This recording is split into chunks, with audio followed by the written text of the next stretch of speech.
দুটি কাজ আছে। একটা নিকৃষ্ট কাজ হলো স্ত্রীকে তালাক দেওয়া, আরেকটা নিকৃষ্ট কাজ হলো ভিক্ষাবৃত্তি করা। বলি নাউযুবিল্লাহ। ভিক্ষাবৃত্তি এত একটা নিকৃষ্ট কাজ, আজকে যারা দেখবেন ভিক্ষা করে অধিকাংশ কাজ করার মতো যোগ্যতা আছে।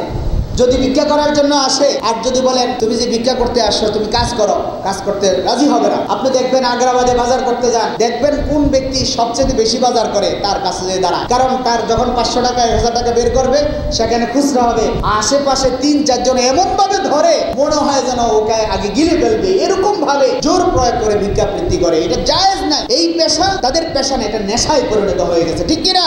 এই ভিক্ষাবৃত্তি এটা শরীয়তে জায়েজ নাই। অতএব আপনার কথা কাজ চলা ফেরা সব ঠিক আছে, আপনি সুযোগ মতো ভিক্ষা করেন। আর এই ভিক্ষাকে সামাজিক পর্যায়ে তারা বাস্তবায়ন করার জন্য কারো হাত নিজেই কেটে ফেলে, কারো পা নিজেই কেটে ফেলে, কারো চোখ নিজেই নষ্ট করে দেয়, অথবা একটা সেক্টর আছে, একটা এরকম সংঘবদ্ধ দল আছে, তারা ওই চক্র কি করে মানুষকে ছোটবেলায় চুরি করে কি করে তাদের কি কলঙ্ক করে এভাবে ভিক্ষাবৃত্তিতে বাধ্য করে। মাহে রমজান আসলে দেখবেন ঠিক ঈদের আগে প্রত্যেকটি নগরে বন্দরে শহরে বাজারে ময়দানে হাজার হাজার ফকির পাওয়া যায়, ঠিক কিনা?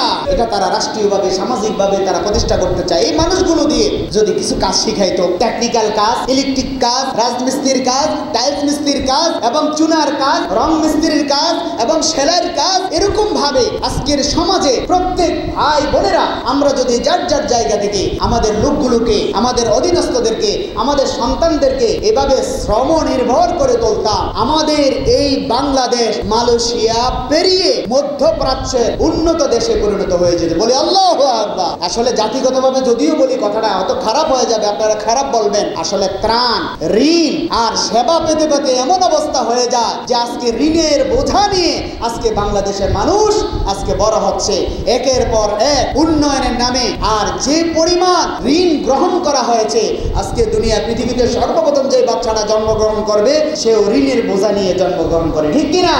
এর আগে চিন্তা করা দরকার ছিল ভাইয়েরা বাবারা, আমার রাষ্ট্রে সবচেয়ে বড় পাওয়ার হলো জনশক্তি। এই জনশক্তি এই মানুষগুলোকে সম্পদে পরিণত করতে পারলে তাহলে আমরা অন্য দেশে ভিক্ষা করতে হবে না, ঠিক কিনা?